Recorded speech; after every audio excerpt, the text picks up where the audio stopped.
আব্দুল মালিক হাফিজাহুল্লাহ, হযরত মাওলানা আব্দুল মালিক, ওনার আব্বা বলতো আমাকে কুমিল্লার আকসামের মানুষ, জাতীয় মসজিদ বাইতুল মোকাররমের এখন যিনি খতিব, পৃথিবীর এমন কোন আরব দেশ নাই যেই দেশের ওলামায়ে কেরাম ওনারে চিনে না।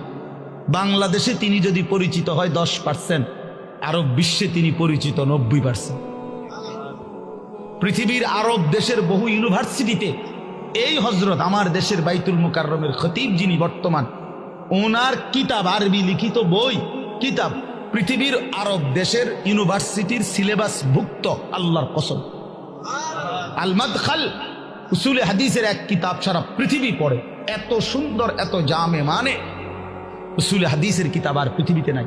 মানে হাদিসের বিষয়ের যত নিয়ম কানুন, হাদিস শাস্ত্রের, এটার উপরে ওনার লিখিত কিতাব, অনেক কিতাব।